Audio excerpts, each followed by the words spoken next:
in the YouTube app on the mobile device, in this case my iPhone, but this applies to iPhone, Android, tablets, etc.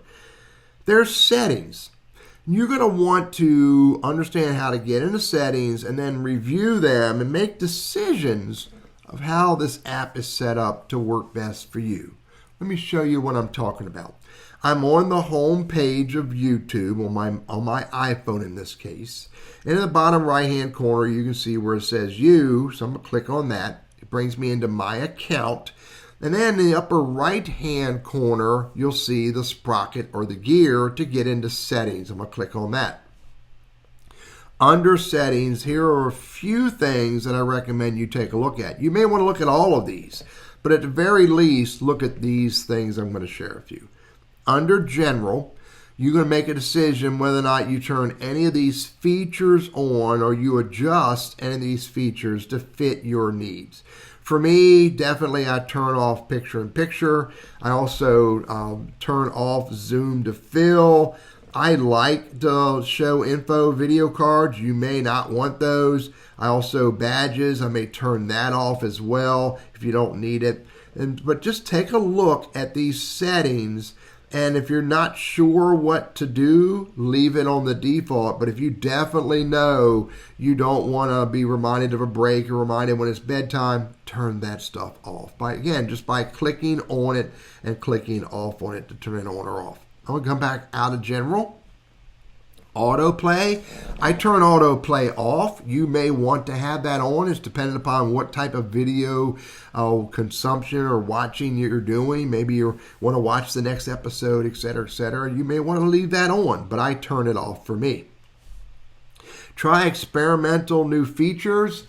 This is all about YouTube promoting its fee-based YouTube, which takes away the ads and gives you other features that you may want to have. I'm not promoting that you use that today, but you may want to experiment with it. Video quality preferences, I leave it on auto, but if you have a bandwidth issue on your Wi-Fi where it's slow or your mobile network data is capped at a certain level, you may want to lower that, turn it down and make it low instead of auto. For me, it works great. Just leave it on auto. You may want to take a look at notifications. You'll see I have my notifications disabled. Everything's turned off. You may want to turn them on for you. In this case, since they're off, I turned them off at the device level. If I click on turn on, then it's going to take me into my iPhone settings, and I'm going to have to go to notifications, and I'm going to have to allow it in order for me to turn them on in YouTube. But for me, I prefer to leave them all off so that I don't need them on. Come back out of notifications. Under notifications, manage all history. I turn my history off.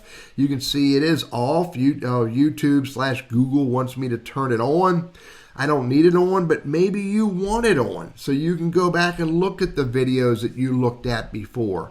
If you want it on, then you just basically turn it on, and then you'll have your history saved in YouTube. The other thing I recommend you look at is nothing big, but under privacy, I recommend you look at your ad settings. Maybe you want to adjust that so that you get what you want to see.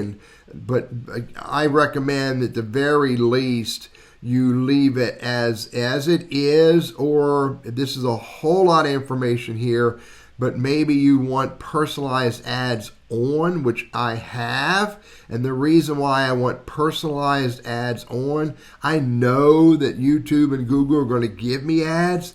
I would rather them be personalized than be random. So that's why I have that set there like that. And then I do recommend you look at the YouTube terms of services. It's definitely worth understanding how is this system, how does it work, and how does it work in relevance to you. Come out of privacy. These are the main settings, and I think it makes sense for you to review.